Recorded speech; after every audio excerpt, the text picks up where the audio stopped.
West Plains, Missouri, its most notoriety in 1928, brought its tallest building down to the ground. It's been replaced today by this beautiful courthouse. But the biggest explosion in recent history has come from the Show Me 100 at West Plains Motor Speedway. Hello, race fans. I'm Trace Ali, along with Eddie Bierswell, and we've got some of the biggest names in dirt track late model racing here tonight, including Billy Moyer Jr.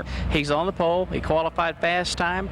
He's won his heat race just going away. But there's also some other big names that aren't quite in the feature yet, like Scott Bloomquist. Had a little bit of trouble last night. Scott Bloomquist, the Hav-A-Tampa Series champion in 1994 and winner of 8 of 13 races so far in 1995, had a real mishap early in the first heat race when he got pushed out in the pace lap by another car.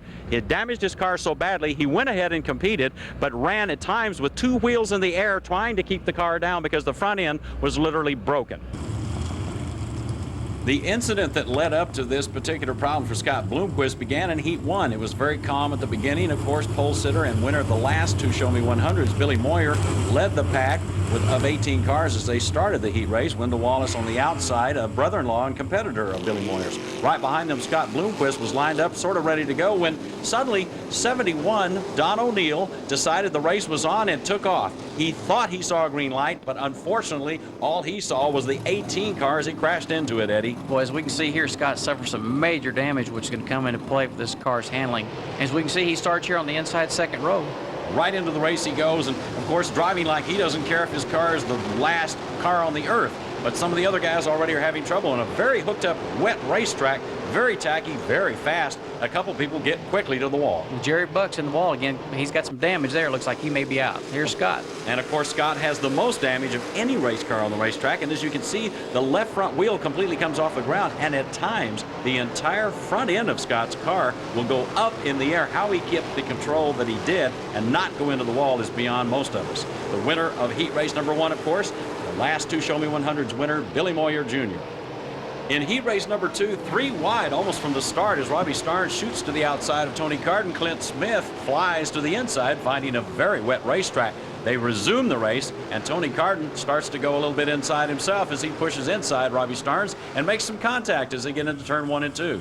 We can see Bob Pierce coming up on the outside. He's starting the 6th position, is going to the lead on the outside here. Quickly moving the RAT 1 car to the front, and now Tony Carden sees if he's going to pass him, he's going to have to do it on the inside and not waste too much time. Apparently Bob's got a lot of front straightaway and back straightaway speed, possibly because of the setup or just a super good set of tires, Eddie. Yeah, he has some good power through the turns. He just gets a little bit high here using that high line, which was good for him in the beginning. And Tony Carden took it away from him and ran away. The number 12 car, Rick Auckland, in heat race number 3, put a fin on John Gill, the 75 car, quickly. And behind them, Freddie Smith was wasting no time, getting himself into position to start moving forward quickly. This is the man who finished 2nd in the Show Me 100 last year. He's got winning on his mind for this particular year, Eddie. And Freddie looks like he can run down the bottom, he can run in the middle, he can run on the top. He's going everywhere and passing cars. He's coming to the front. John Gill in 75 did get ahead of Rick Auckland and hold him off for a while, but Freddie Smith continued to put on the show and show that the racetrack, sticky as it was, still needed a certain kind of control that Freddie Smith had, although other cars that he passed inside did not necessarily seem to be able to maintain. Freddie went to the outside again, found another way around, and continued down the racetrack. Then later made this move inside John Gill to take over 2nd and head after Rick Auckland, who still was in the lead in this heat race number 3. But Rick Auckland was strong and stayed very good through the turns and took himself a win in heat number 3. Tonight's Welcome back to the Show Me 100 heat race number 4. 17 cars started this race. They saw Johnny Verdon on the pole, Gar Dixon outside in front row, and we see Eddie Rickman having a little bit of handling trouble, smoking the tires off that right rear. Behind Gar Dixon from Flintstone, Georgia, was the number 71 car, Jason Snodgrass. He won the manufacturer's dash earlier in the night, certainly the highlight of his weekend so far. But as you can see, Johnny Verdon in the 66 car was not having much trouble getting through the turns, but was getting a little bit of competition from the G1 car of Steve Russell. Up ahead, the battle was going on for first, only with Gar Dixon in the lead, and he took the win for heat race number 4. It was going to be a big night for Gar Dixon and his team. In heat race number 5 of the Show Me 100, we continue as we get to the 5th of 6 races. And right away, Jack Boggs went a little too high in the soft stuff and was quickly outpaced by Davey Johnson driving the 1J car, one of the Stars Late Model Series champions from the Eastern Seaboard states. Look, Davy Johnson's right rear tire explodes, as do his hopes to get into the feature race. He's going to have to get in by a consolation race. The 00 car of John Coxis gets split by Keith Fleury in the 11 car as he pushes number 15 into the air. That's Steve Francis going into the wall. Again, in the replay, you see Steve Francis totally in the air, sitting on only one wheel as he crashes into the wall. It was not to be as damaging as it looked. He would get out of the car, in fact, say a few things to Keith Fleury to let him know what he really thought. Jack Boggs had held on by staying high and was the eventual winner of heat race number 5 at the Show Me 100. Heat race 6, number 5's jumps out to the front. Ronnie Johnson, as Bill Fry feels the sudden effects of Randall Chupp's 114 car bashing into him in the turn. But they continue around turn 2, and it looks like it's going to be free, smooth sailing there for a while. Ronnie Johnson has the lead over Bill Fry. And following closely in third place is Rodney Franklin. He's got a nice tacky track to work with and keep speed up, and trouble erupts off turn 4. The 99 car of Johnny Johnson spins in front of John Client, but they get back in the race with apparently little damage. Chattanooga's Ronnie Johnson in car number 5 set out after Bill Fry. After holding the lead earlier, Fry had passed him. There were only so many laps left in this 20-lap feature heat. And, of course, Bill Fry managed to hold him off and take the win in heat number 6 to join another 17 cars in the feature race later tonight. And that's how the first 18 starters qualify for tonight's feature race. We've got 6 more spots to fill. We've got 6 races. Only the winner gets to go. And that will include probably Scott Bloomquist if he has his way. He'll be running on the pole position in the first race tonight. Scott offers his stamp of determination to the track surface in turn 2 as he and car builder Barry Wright plan for their action tonight. Will 100 laps be enough for you to pull yourself to the front? Yeah, I believe so. You know, if I win my race, I'll be 19th starting spot, and we'll have to take it easy there at the beginning and just, you know, not get too excited and try to pass too many cars too quickly, or you're going to end up in some accidents. And you need a perfectly good handling car here at the end of this race if you're going to win it. So you can't be running into people and taking things a little too far early. The year before, we went to the tail 4 times with flat tires, so, you know, maybe tonight just being at the tail for one time, if we don't have any bad luck and don't have any flat tires, I think we can get to the front. I think it doesn't matter really where you start here tonight. I think that we can win the race if everything goes well. Appearing comfortable with his fans as he signs autographs earlier, Billy Moyer Jr., back-to-back winner of the Show Me 100, prepares with ease for his attempt for win number 3. Get underway with the Show Me 100. Here we go for the 100-lap feature. The winner takes $30,000. Tony Carden quickly flying to the front there, Eddie, as he got around Billy Moyer. Kind of a surprise this early in the race for that type of action to happen. Billy usually just takes off and runs away with these races. At least that's been the experience for the last 2 Show Me 100s. Yeah, with that qualifying speed he's got, he should have taken off a lot quicker than that. Maybe have a little bit of trouble or set up for later in the race. Tony Carden looking real strong up there, but the pack is still backed up a little bit here in the turns as they all try to maneuver through the traffic and keep up their speeds while the leaders start to pull away from them just a little bit. Tony Carden leading Rick Auckland now in second, who's also gone by Billy Moyer. Billy Moyer's now slipped back to third. This is kind of unusual this early in the race to see Billy Moyer have that kind of trouble. His car usually stays hooked up really well unless his tires start to go away on him late in the race. Carden and Rick Auckland, both GRT cars out there, have got the backsides hanging out. Looks like the track's a little bit slick, but I think this thing's going to come in, Tracy. That's one of the most exciting things about watching dirt track late model racing. These guys don't just drive a straight line. They have to throw the car through the turns, as you see Rick Auckland do there, number 12, staying just inside Tony Carden, but lost a little bit of a position. So Billy Moyer picks him up and now slides to the inside, coming out of turn 4. It looks like he's going to take back the second position he had earlier as he goes after Tony Carden's number 7 car to try to totally regain his position. On the back straightaway, they're heading up to 110, 115 miles an hour as they'll average nearly 100 miles an hour around this 3/8 mile racetrack at West Plains Motor Speedway. I've got Billy Moyer on the inside of Tony Carden, and looks like he's going to try and take the spot. He's still struggling with him going straight. He may have him beat through the turns, but I don't know if he can do anything with him going down those straightaways. Moyer's tire selection is usually the difference between him and other race car drivers and how he wins often. But as you can see right now, it's a pretty even match between Tony Carden's car and the 21 car of Billy Moyer. They both seem to have the same sticking power, and they're definitely both handling those cars well as they come back at us down the front straightaway. Whoops. Gar Dixon sitting on the infield A little bit of a problem apparently with him. We didn't see what happened. We'll try to pick up on that in just a moment. Gar Dixon's from Flintstone, Georgia, and races a lot with the Hav-A-Tampa race series. In fact, just one of the many drivers from the Hav-A-Tampa series in the race tonight.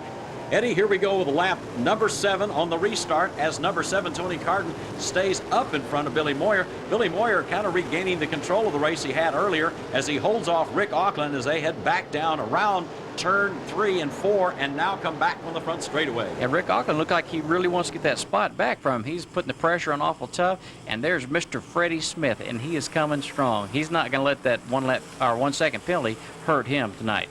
As a matter of fact, Freddie has moved already by 2 positions forward. He's got some competition behind him, though. Already, Scott Bloomquist in the number 18 car has moved from 19th up to, it looks like, number 9. He's in the 9th position already. He's moved up by 10 cars in just 9 to 10 laps right here before you. He's right behind Ronnie Johnson of Chattanooga in the car 5, and Ronnie knows this feeling. He sees Scott nearly every week in the Hav-A-Tampa race series throughout the United States, especially in the southeastern part of the country.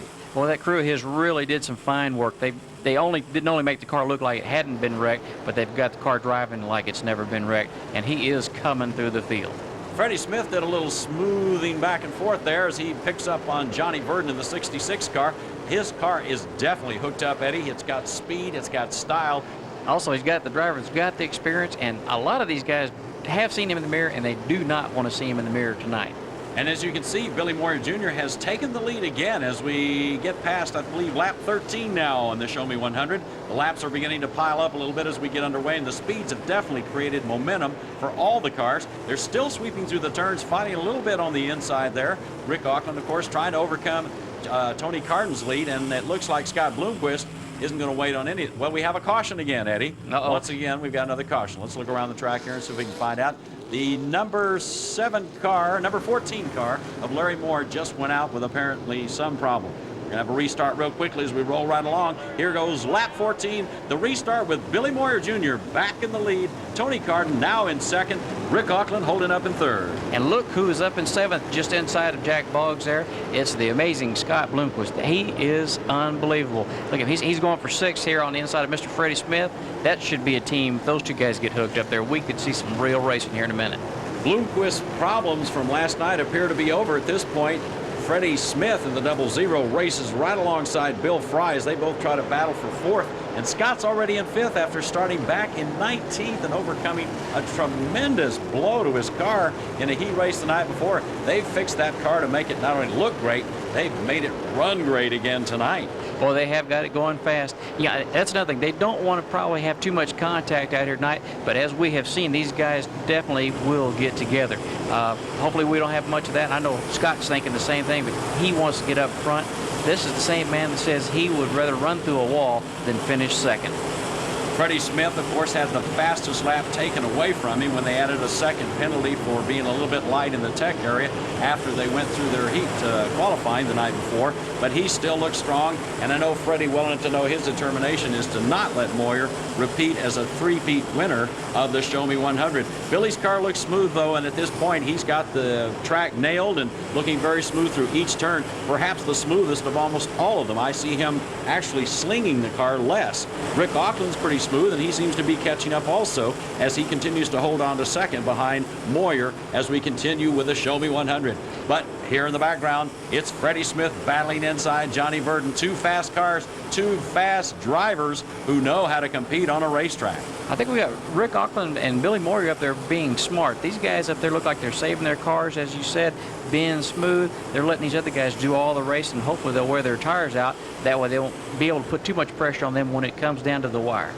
Tony Carden, as you saw in the car 7, was back in third. Rick Auckland slips inside Billy Moyer and now has the lead.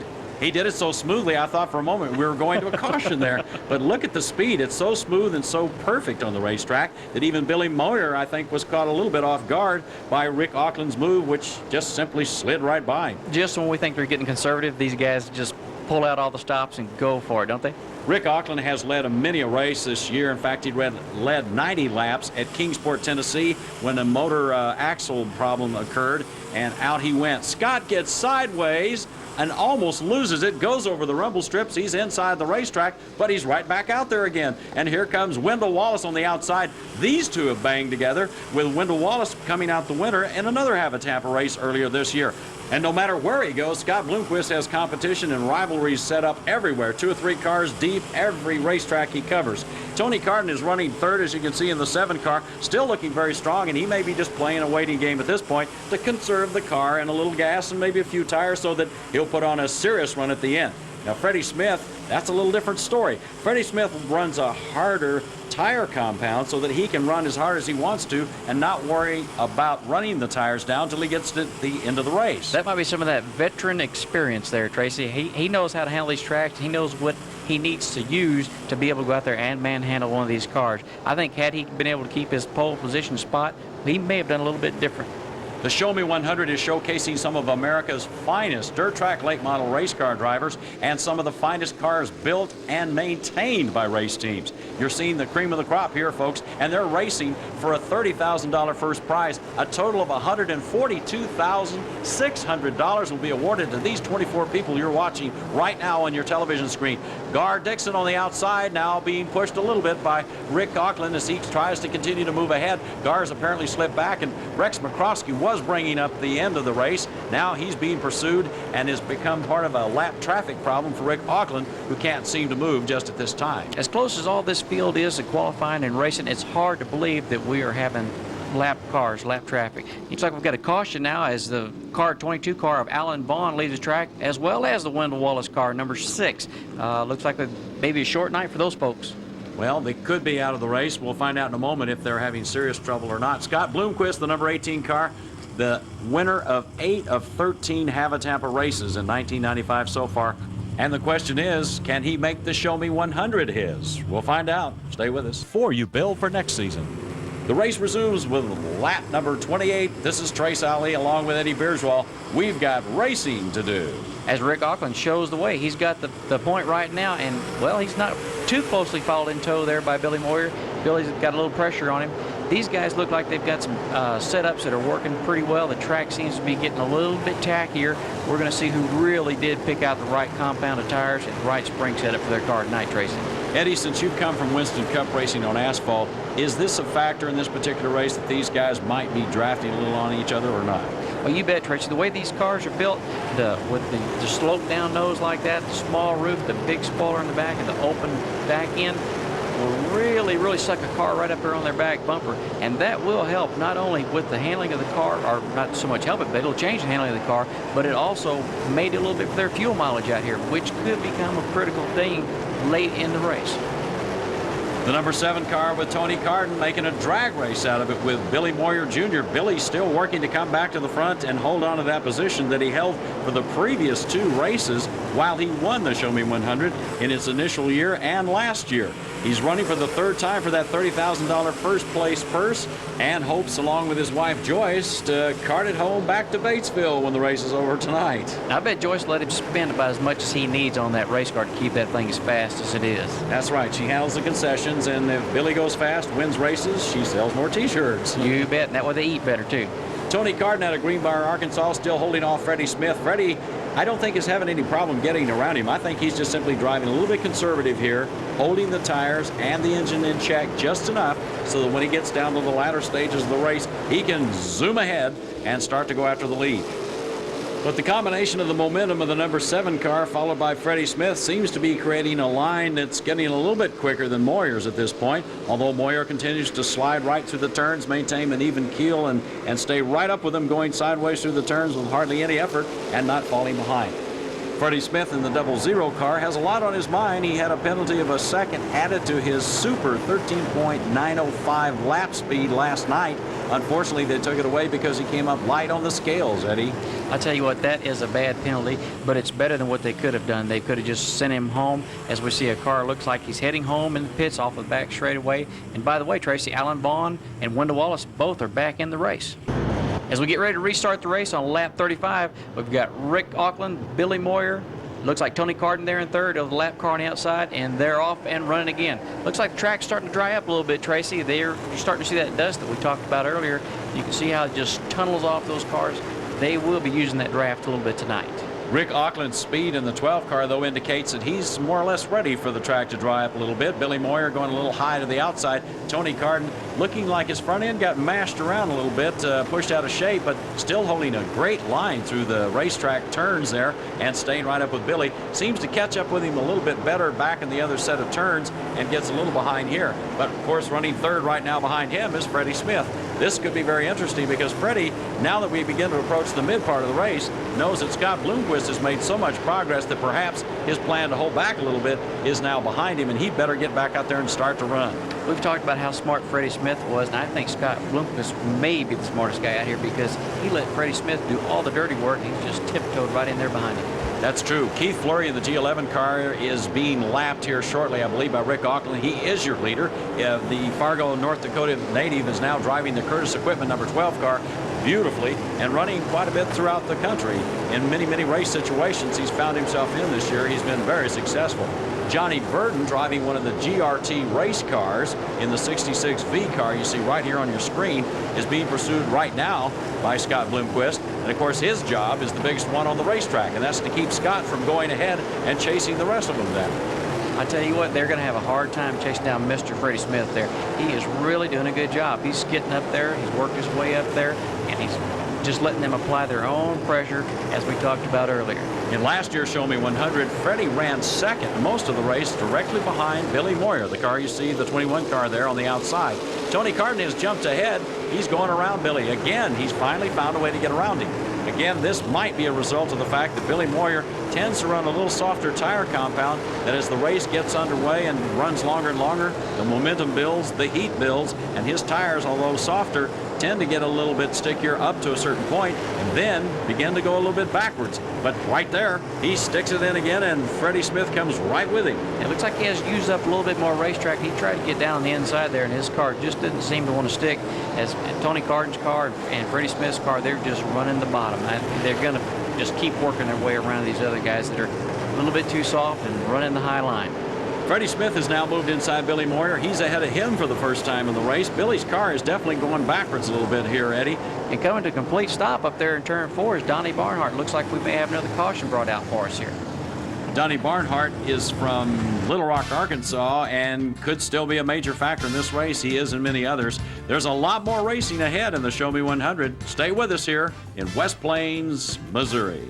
Good words from one of the most successful in the business. That's Joe Garrison from GRT Race Cars. We're about ready to restart lap 43.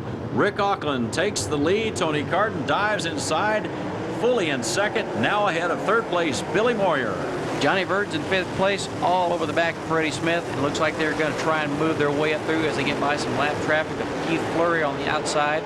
And they're playing a little bit of bumper tag out there. These guys aren't bashful. They're not afraid to get up there and rub on one another.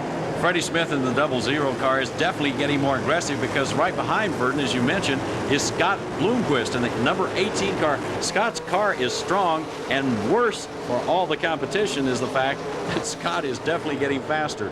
I've just clocked him on the last one. He's picked up a half a second per lap, and that's going through traffic. I tell you what, they aren't going to like that because the track's supposed to be getting slower, and everybody else is going that way except for Scott.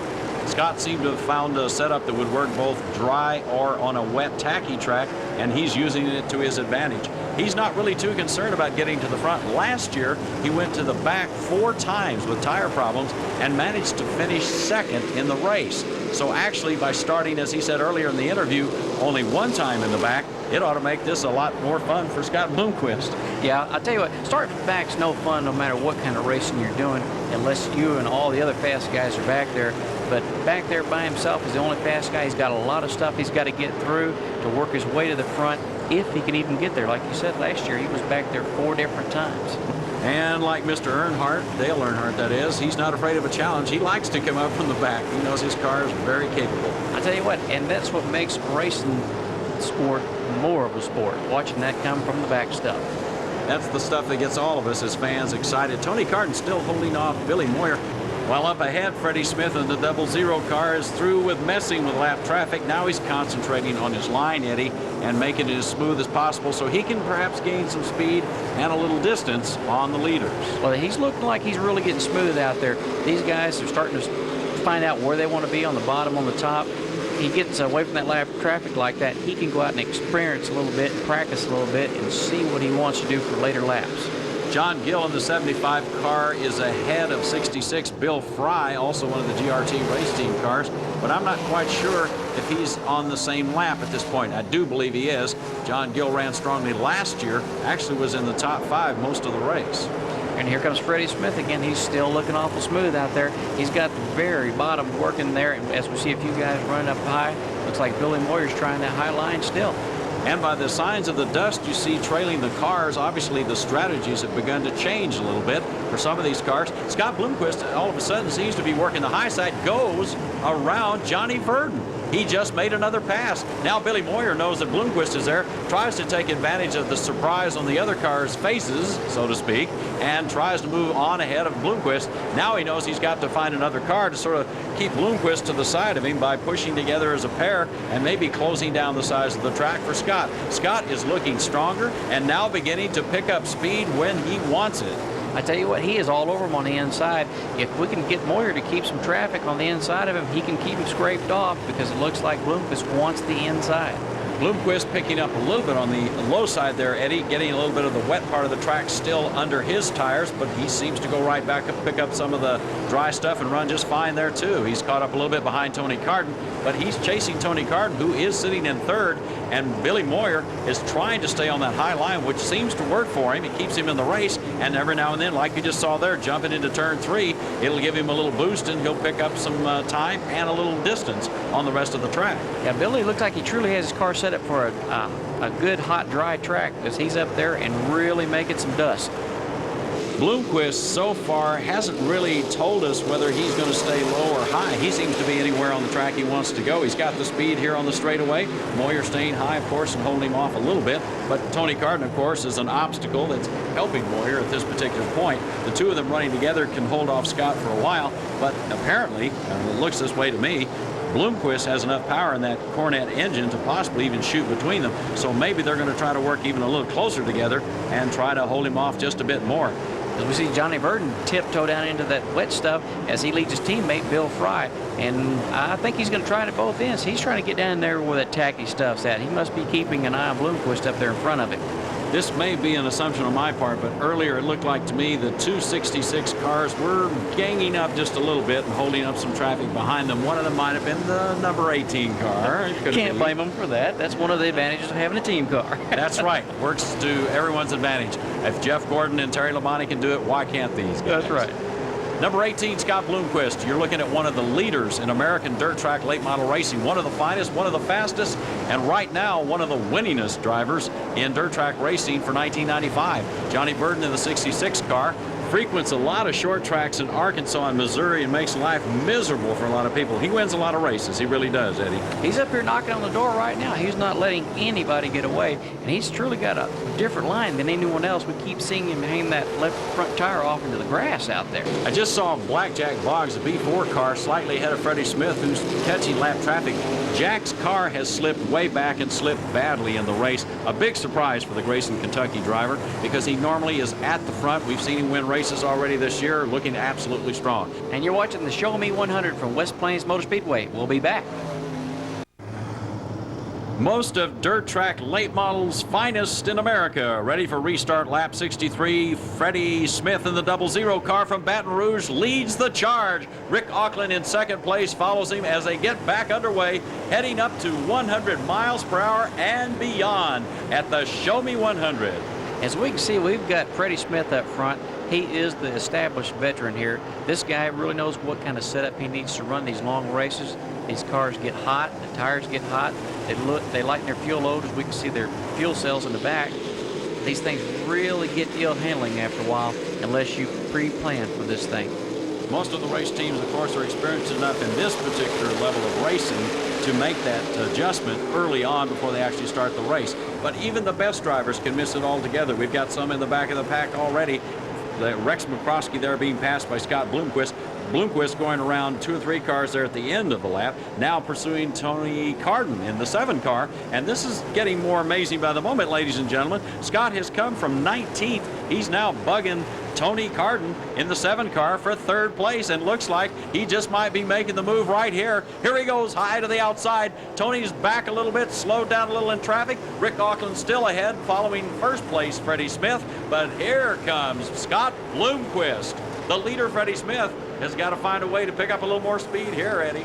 I tell you what, he's doing it on the outside. You notice how he was in the bottom earlier, and now he's moved up to the top. I think maybe he was outsmarting these guys, or saving a little something for him. Scott has gone to the outside. He's apparently found a place to get faster. Look at this as he goes around Rick Auckland. He's now going for 2nd place. Freddie Smith is the last one between him and 1st if he gets around this particular turn.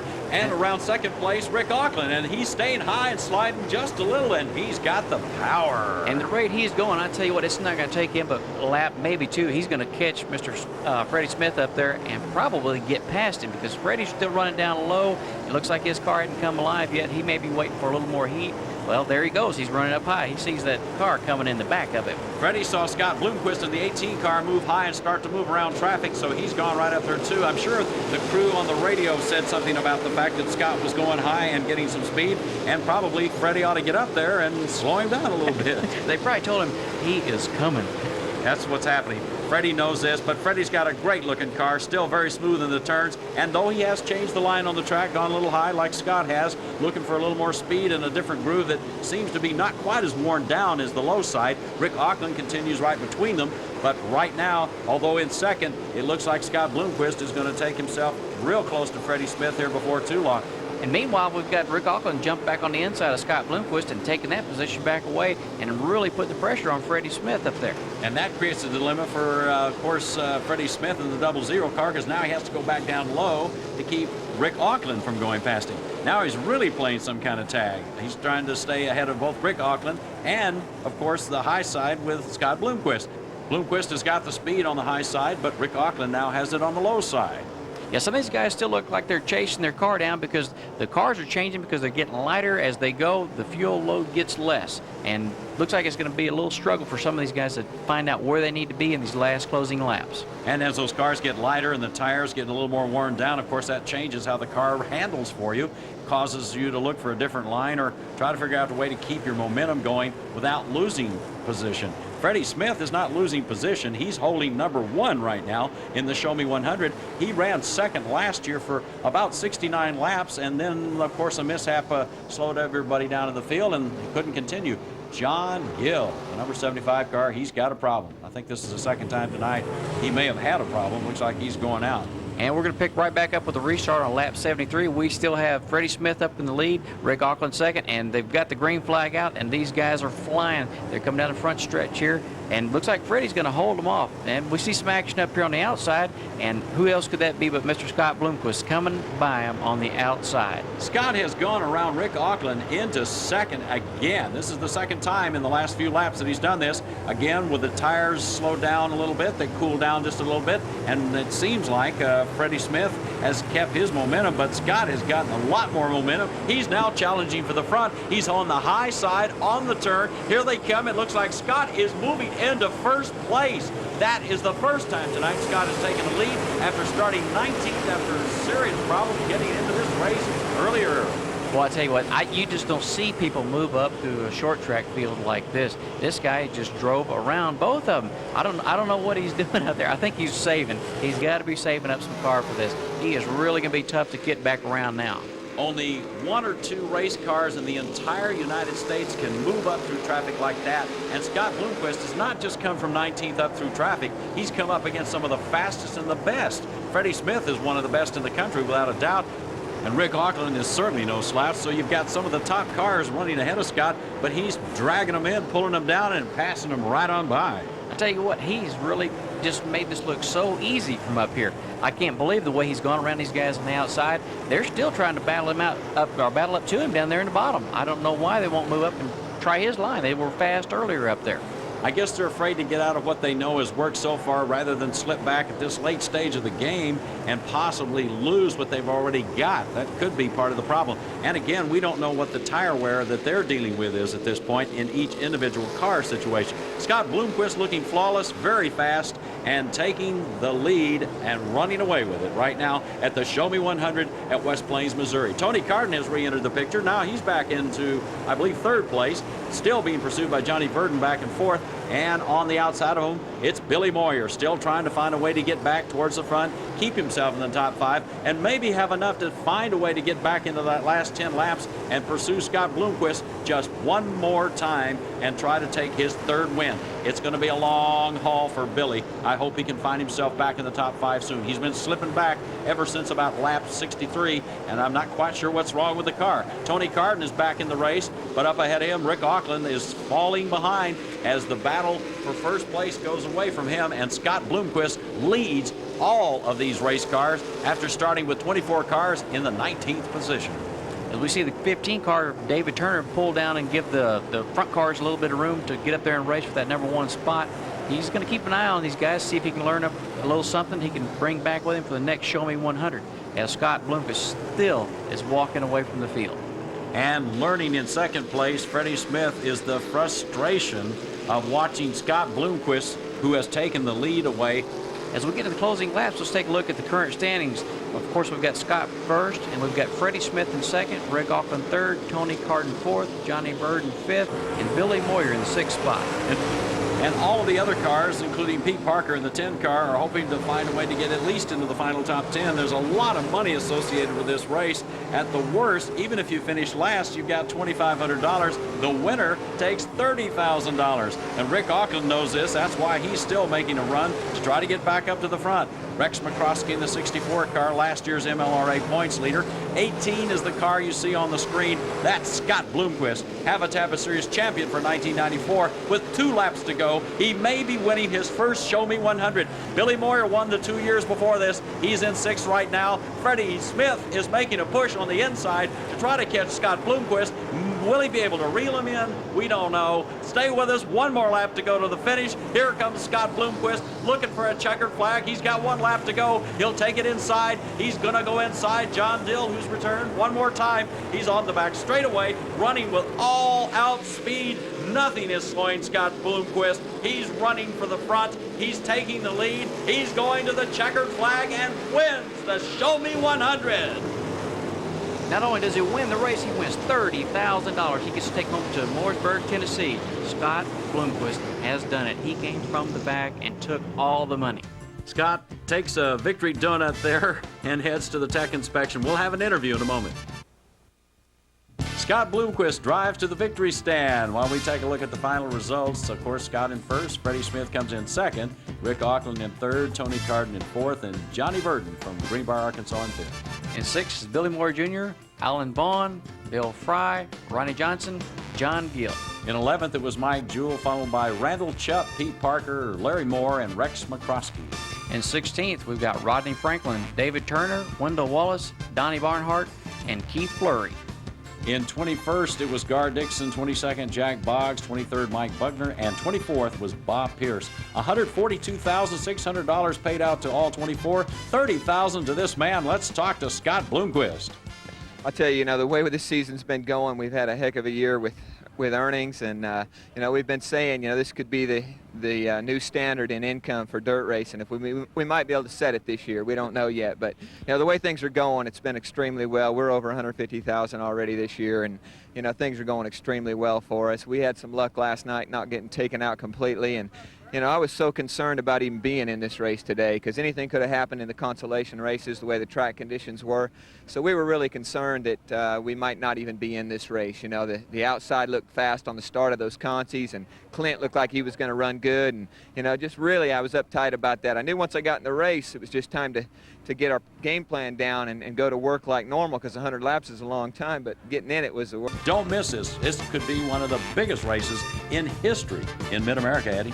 How could it be any bigger than this thing, Tracy? I just can't believe this was unbelievable. I really enjoyed this, and I know all these fans had a great time. I'll tell you, the fans that saw this racing on this great racetrack, which was tacky, sticky, and perfect for racetrack drivers like these to go to, it was an incredible night. Again, $30,000 to the winner. That's Scott Bloomquist. You're looking at him. He's won the big one, the Show Me 100 in 1995. This is Trace Ali and Eddie Bierschwal.